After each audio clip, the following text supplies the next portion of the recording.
vamos a entrar en la parte que tiene que ver con la exposición de la palabra que ya se hizo en la escuela dominical. Estamos llevando una serie de mensajes, de sermones expositivos sobre Primera de Corintios. Entonces les invito hoy nuevamente a abrir su Biblia en Primera de Corintios, capítulo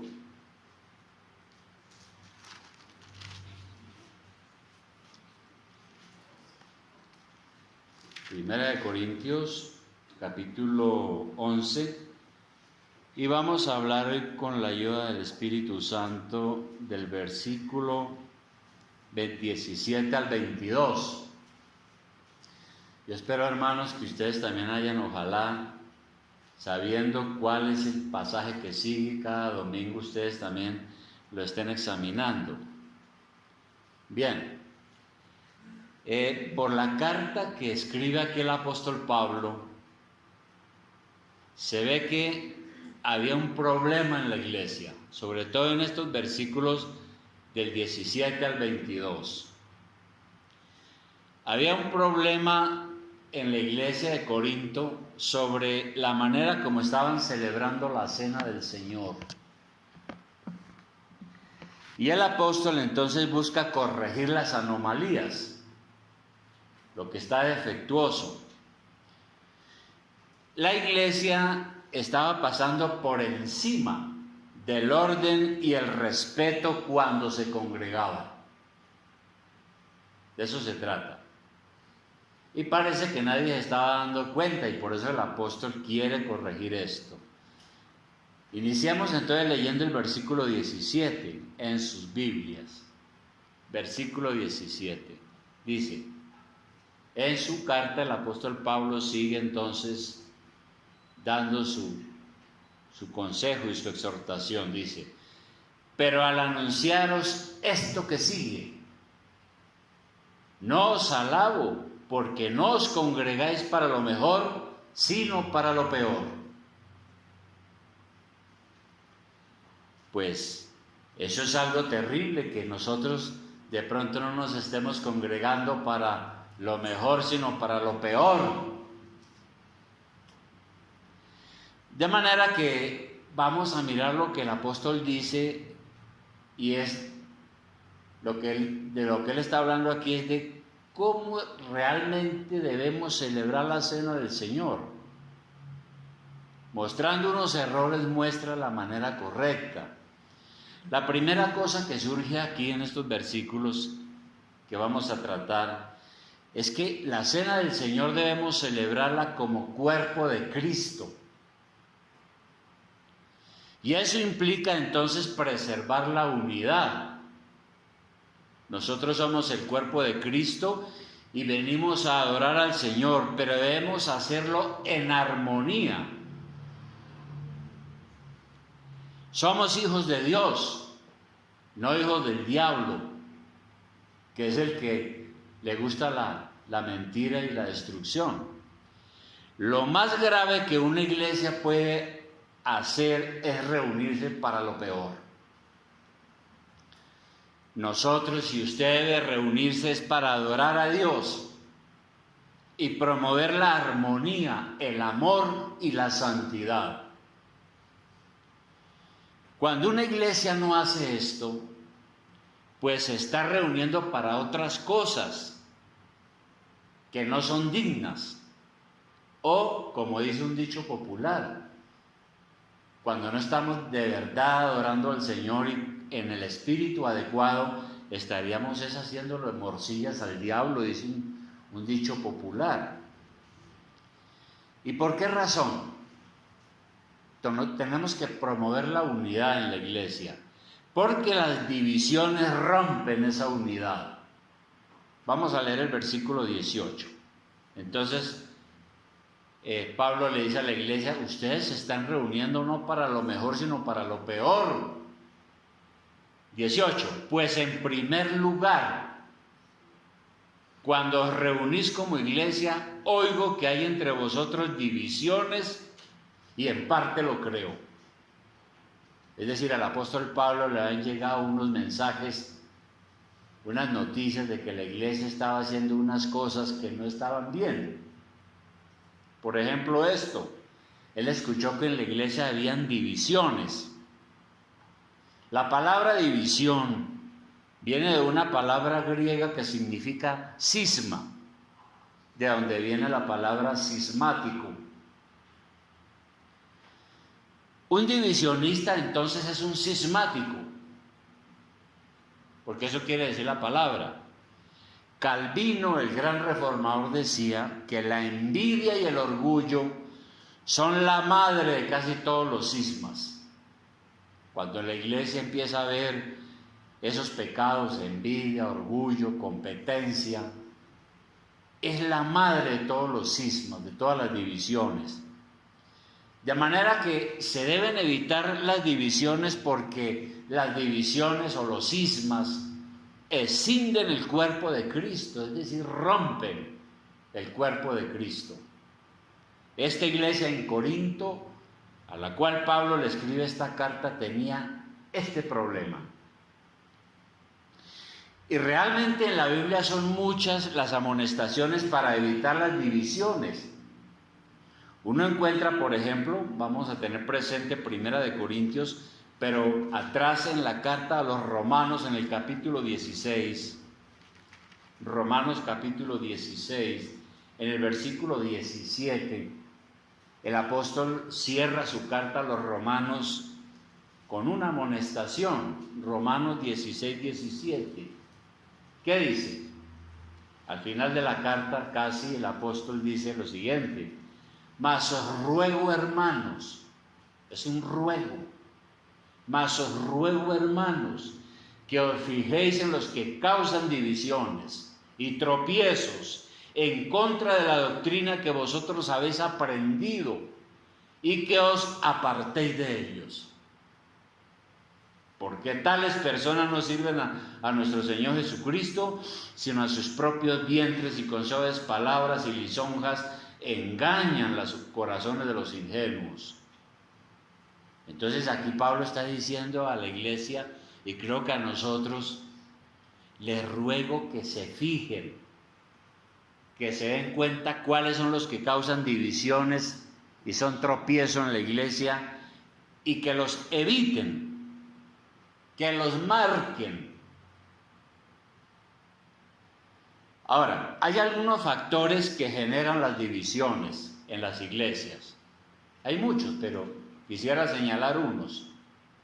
Lo que produce las divisiones. El primero, el amor al poder y la popularidad. Estoy de acuerdo con esto. Hay personas que les gusta el protagonismo en la iglesia. Siempre hay esas personas. Quieren mostrarse como las personas más capaces.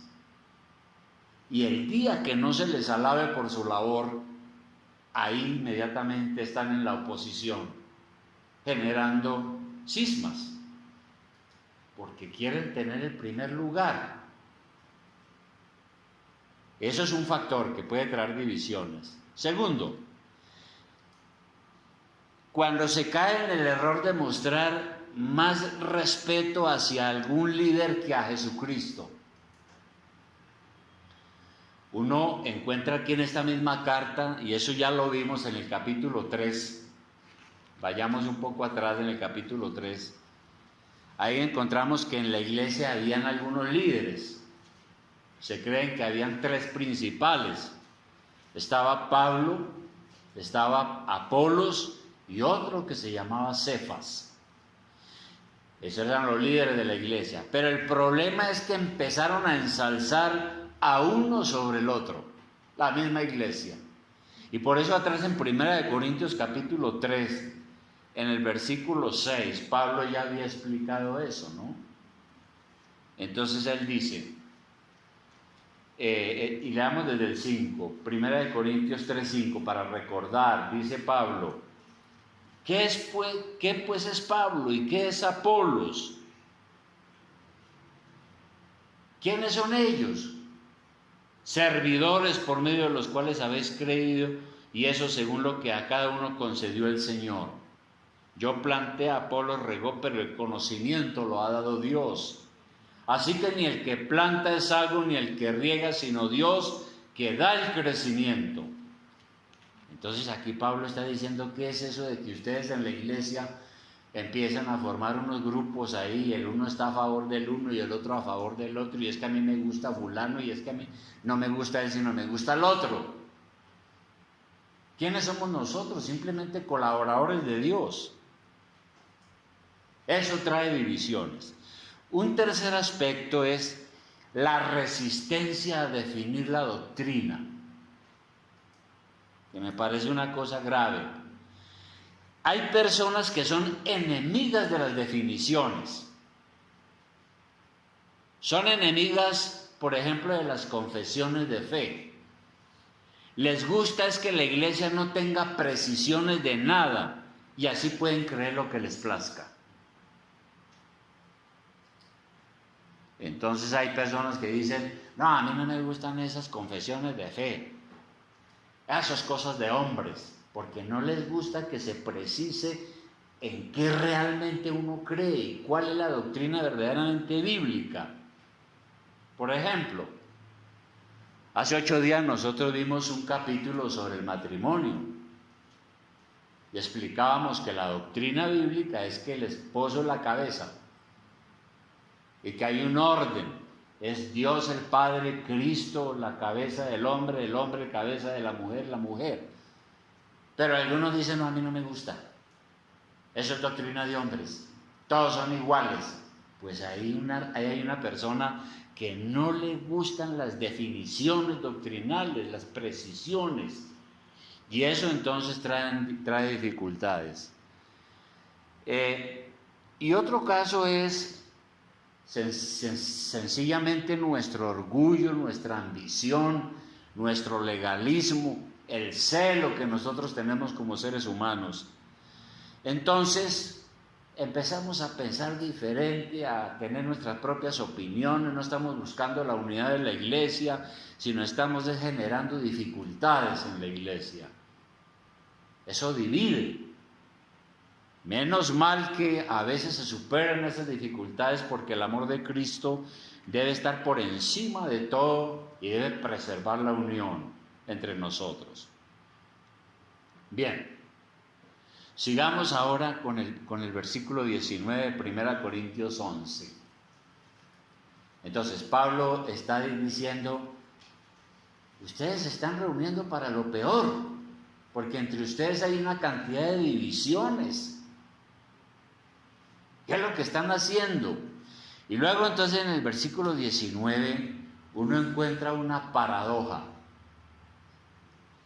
Vamos a leerlo, dice, porque es preciso que entre vosotros haya disensiones.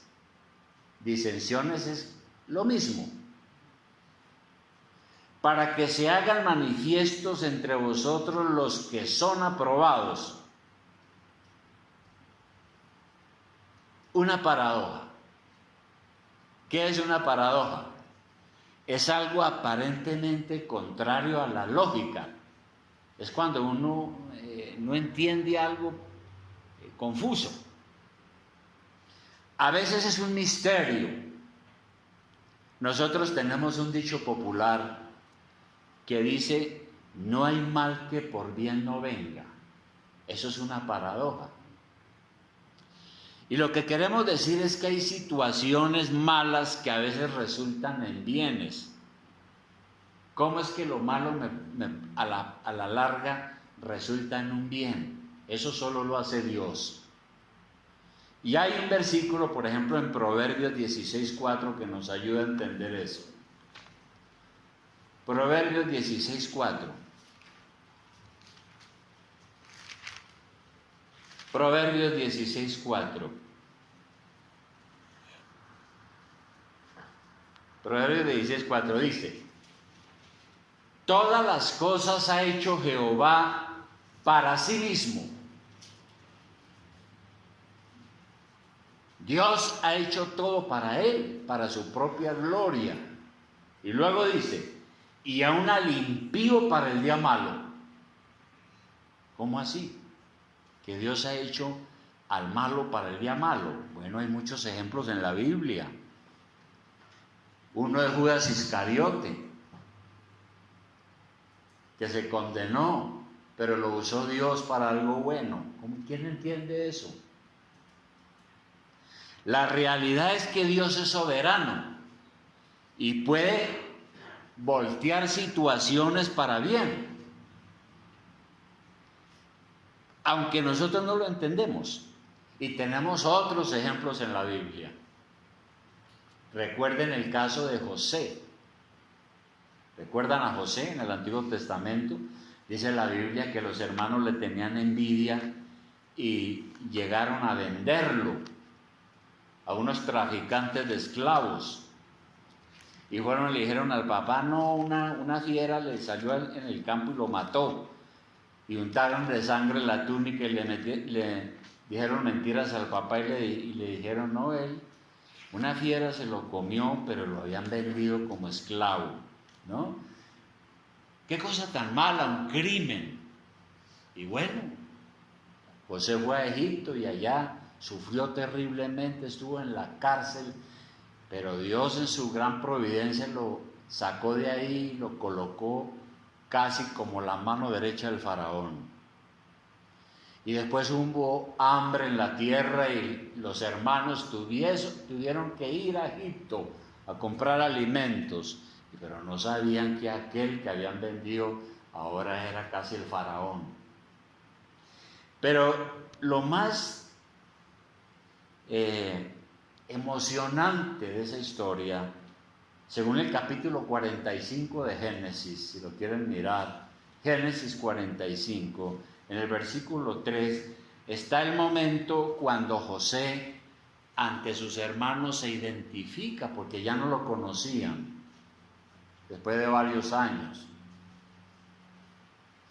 Y en Génesis 45, 3 dice lo siguiente, y dijo José a sus hermanos, yo soy José, ¿vive aún mi padre? Y sus hermanos no pudieron responderle porque estaban turbados delante de él, estaban aterrorizados. Entonces dijo José a sus hermanos, acercaos ahora a mí, y ellos se acercaron. Y él dijo, yo soy José vuestro hermano, el que vendisteis para Egipto. Ahora pues no os entristezcáis ni os pese de haberme vendido acá, porque para preservación de vida me envió Dios delante de vosotros. Entonces José dice que todo lo que ha pasado es según Dios, aunque él era el que más había sufrido. Una paradoja.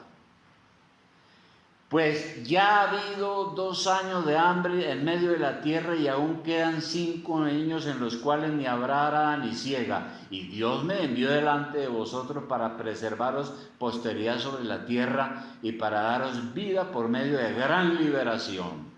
Así pues, no me enviasteis acá vosotros, le dice a los hermanos, aunque ellos lo habían vendido como esclavo. Pero él dice, no fueron ustedes, sino Dios que me ha puesto por padre de Faraón y por señor de toda su casa y por gobernador en toda la tierra de Egipto. Así que en el plan de Dios es posible que hayan situaciones permitidas por Él con un propósito, que en principio no entendemos. Situaciones que son dolorosas. En el caso de la iglesia, Dios puede permitir situaciones duras que hieren el cuerpo de Cristo, heridas que hacen sangrar al cuerpo de Cristo, o sea, la iglesia, situaciones que solamente las puede enderezar el Señor, y eso es lo que está diciendo aquí el apóstol. En el caso de las divisiones de la iglesia, son situaciones dolorosas que nos hacen llorar, pero permitidas por el Señor a veces para purificar la iglesia, para desenmascarar a los creyentes falsos y ver quiénes en verdad son de Dios. Porque es que en las iglesias a veces hay creyentes falsos. ¿Y cuál es el asunto? Debido a que somos pecadores, que a veces nosotros tenemos pasiones corruptas, que hay la tendencia a la ambición y a las luchas. Entonces, por eso el apóstol Pablo dice aquí y nos advierte que probablemente a una iglesia le pueden llegar divisiones y sirven para mostrar quiénes son de Dios y quiénes no son los verdaderos hijos de Dios, y para que los cristianos verdaderos se separen de los que no son. Qué cosa tan dura, ¿no es cierto? Pero es lo que está diciendo aquí Pablo en el 19, porque es preciso que entre vosotros haya disensiones, para que se hagan manifiestos entre vosotros los que son aprobados, o sea, los que de verdad son del Señor. Y eso sucede muchas veces. Personas que uno creía que eran auténticos creyentes, pero llegó el momento en que pelaron el cobre, como dice el dicho. Y esa es una expresión que nosotros usamos para referirnos a alguien que ha simulado tener una cierta manera de pensar y de ser, pero al final demuestra que no era cierto. Era un hipócrita. Finalmente era un enemigo de la iglesia. No fue aprobado realmente por el Señor. Y la orden aquí es que nos separemos de ellos, dolorosamente, tristemente. ¿Ve? Esta es una cosa terrible, hermano. Es decir, ojalá no seamos nosotros los que va a usar el Señor para purificar la iglesia, como ha sucedido a veces. Y no solamente entonces, con lo que dijimos al comienzo, debemos celebrar la cena del Señor como cuerpo de Cristo, ¿no? Tenemos que celebrar la cena del Señor como hermanos en la fe, llenos del amor de Cristo, que estamos unidos, buscando la unidad y la armonía en la iglesia. Sino que tenemos que celebrar la cena también llenos del Espíritu Santo. Llenos del Espíritu Santo, es decir, llenos de Dios. Y eso significa que tenemos que celebrar la cena en verdadera adoración. Versículo 20 de lo que dice Pablo. Dice, cuando pues os reunís vosotros, dice Pablo.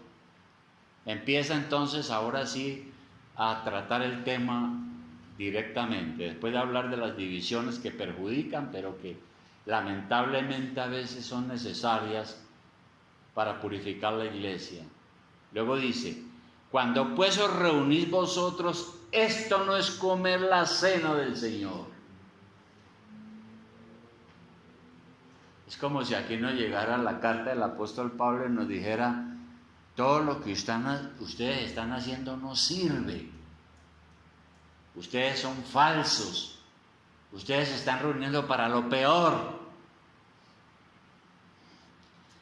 Ahora, ellos creían que estaban celebrando la cena del Señor, pero estaban equivocados.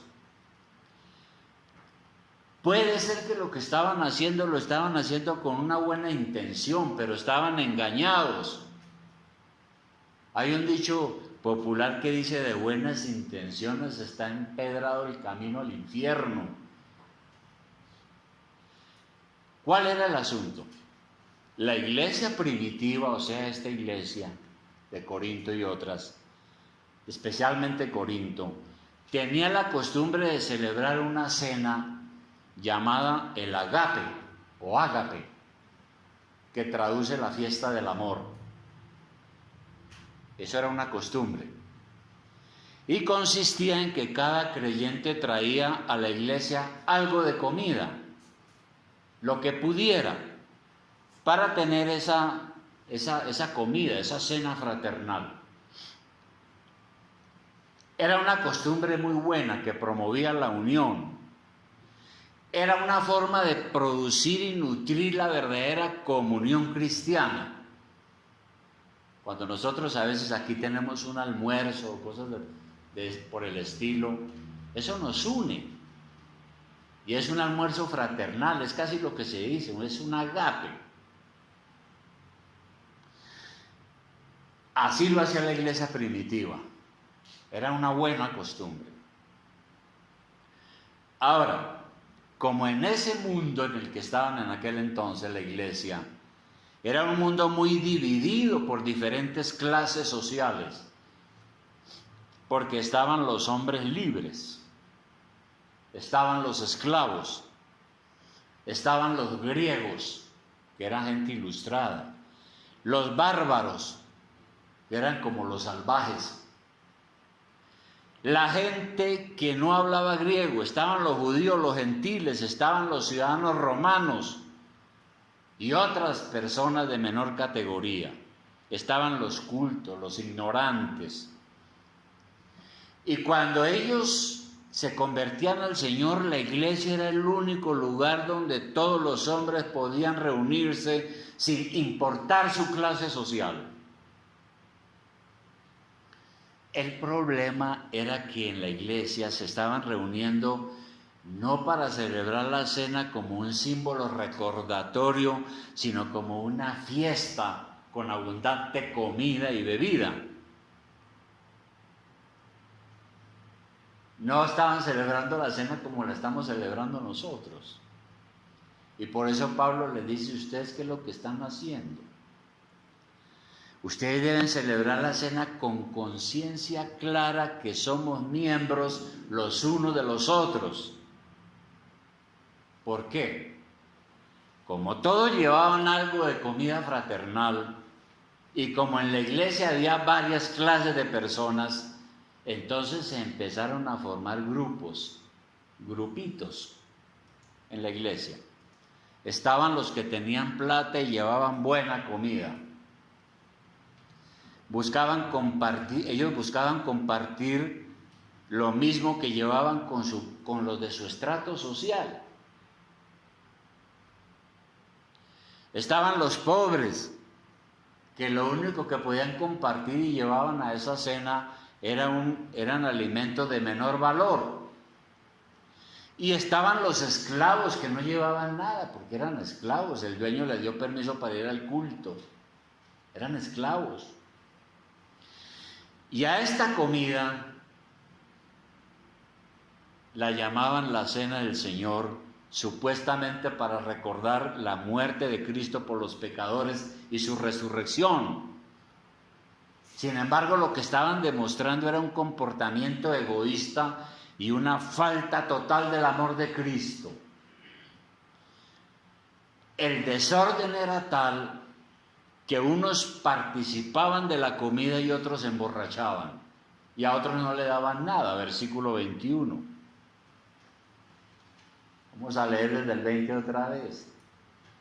Cuando pues os reunís vosotros, esto no es comer la cena del Señor, porque al comer cada uno se adelanta a tomar su propia cena. Otro tiene hambre y otro se embriaga, dice el apóstol Pablo. Y es por eso, porque históricamente así era la situación. Pablo dice: ustedes están tomando la cena del Señor en una división que no parece que son la iglesia de Cristo. Una cantidad de divisiones de clases, como dicen hoy en política, ¿no? Ahora, discúlpenme, hermanos, pero yo he visto esto en la iglesia, no ahora, sino en tiempos pasados. Y pasa en muchas iglesias. Personas arribistas que se creen de mejor clase que sus demás hermanos en la fe. Y a veces se creen más importantes, ¿no? O tienen más plata, diezman más harto. Y empiezan a establecerse en la iglesia una cantidad de diferencias que vienen a dividir la iglesia. Ahora, por supuesto que siempre habrán diferencias sociales. Las diferencias sociales nunca se van a acabar. Y habrán diferencias sociales siempre porque no todos han tenido las mismas oportunidades en la vida. No todos han aprovechado esas mismas oportunidades. No todos han tenido la bendición de heredar una herencia. No todos han tenido la bendición desde temprano de tener una buena preparación universitaria y ser grandes profesionales. Sin embargo, nadie puede llenarse de egoísmo y vanidad, porque eso es contrario al amor y a la unidad. Y eso lo dijimos hace un tiempo una vez, desde que alguien pasa por esta puerta adentro, se acabó el doctor. Somos aquí hermanos en la fe. Estamos para servirnos unos a otros, para orar unos por otros, para amarnos unos a otros. Aquí nadie le va a hacer veñas a otro porque tiene más plata. Ese es el punto. La cena del Señor es para celebrarla en comunión. Es lo que dice el apóstol. Entonces, los corintios estaban demostrando, aquí ellos, era una avaricia y una intemperancia. Porque ¿qué dice el versículo 22? Pablo dice, ¿pues qué? Nosotros también lo decimos a veces, ¿no? ¿Pues qué? ¿No tenéis casa en la que comáis y bebáis? ¿O menospreciáis la iglesia de Dios y avergoncéis a los que no tienen nada? ¿Qué os diré? ¿Os alabaré? En esto no os alabo. Entonces lo que estaban haciendo allá en la iglesia de Corinto no era realmente la celebración de la cena del Señor, sino otra cosa. Llegaron algunos a llenarse allá en esas comidas, en esas cenas agape, que la llamaban la cena del Señor. Se llenaban los que tenían, otros se pasaban del vino, porque era el vino también, y se emborrachaban. Eso no puede ser la celebración de una cena del Señor. Y ese comportamiento, dice Pablo, debieron de haberlo tenido en sus casas. Pero no al reunirse como iglesia, porque la iglesia es el cuerpo de Cristo. No es un restaurante ni una taberna. Y con eso estaban menospreciando la asamblea, o sea, el culto a Dios. Porque era un culto para su propio egoísmo e intereses personales. Y por esa razón Pablo dice, yo no los apruebo a ustedes. No tienen mi aprobación, porque ustedes se están reuniendo para lo peor. Bueno, de manera, hermanos, que si concluimos aquí, la ordenanza de la cena del Señor es un evento simbólico de recordación. Hay que tener claro eso. Debemos ser conscientes que somos el cuerpo de Cristo y miembros los unos de los otros. Cuando en la iglesia no hay esa verdadera fraternidad y esa armonía, pues ahí está el diablo, no está el Espíritu Santo. Reunirnos a celebrar la cena del Señor y a la vez estar menoscabando la unidad de la iglesia es pecado. Porque ¿cómo puede uno tomar la cena del Señor siendo un cismático? Una persona que está en la oposición, que es un divisionista. Terminaría uno siguiendo el ejemplo de Judas Iscariote. Judas Iscariote tomó la última cena con el Señor Jesucristo, pero su corazón estaba lleno de Satanás, porque el Señor lo dijo, uno de ustedes me va a entregar. Y empezaron, ¿quién? Yo. Y el Señor le dio el pan de la cena, se lo dio a Judas y le dijo, vean, tome y vaya y haga pronto lo que piensa hacer. Y dice la Biblia que en ese momento Satanás entró en él. Totalmente. De manera, hermanos, que quisiera yo hacer una pregunta, apreciado hermano y hermana. ¿usted se ve a sí mismo como un miembro del cuerpo de Cristo? Cuando yo me siento como un miembro del cuerpo de Cristo, como parte vital de la iglesia, yo amo la iglesia. Pero si uno no se siente así, uno nunca va a amar a ninguna iglesia. Porque entonces uno va a asistir, es como a una reunión ahí religiosa donde algunos van y donde yo pues hago algunas oraciones a ver si me va bien durante la semana, para la buena suerte. Y si usted se ve y se siente un miembro del cuerpo de Cristo, de verdad, pues usted no se va a convertir en un cismático o en un divisionista, porque usted ama a su iglesia. En Colosenses capítulo 3,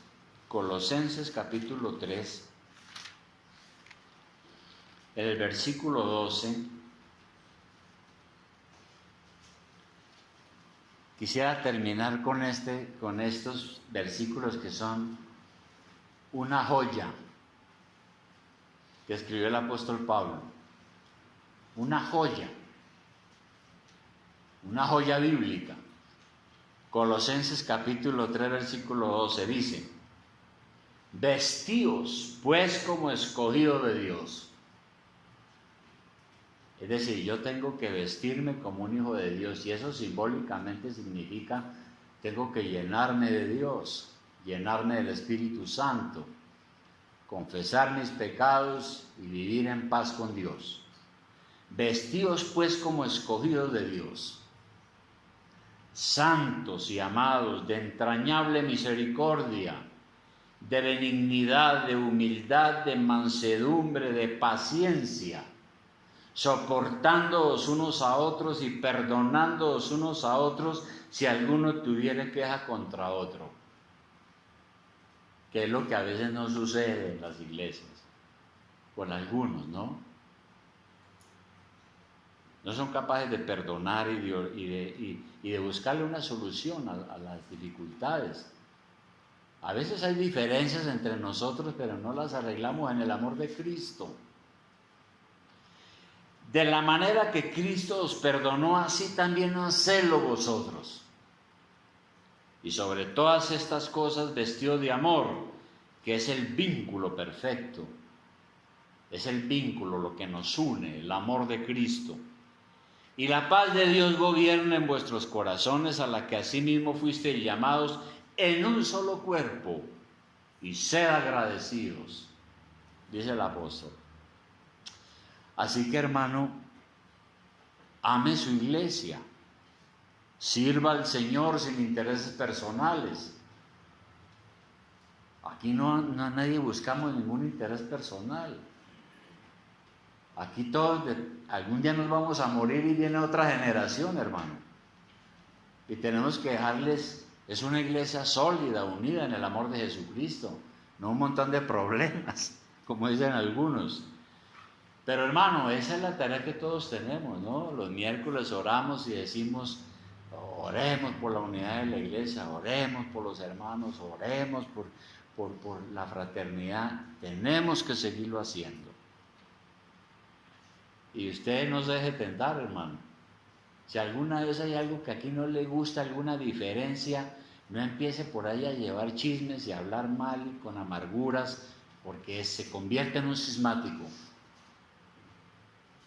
Sino hay que buscar solucionar las cosas como nuestro Señor nos lo manda.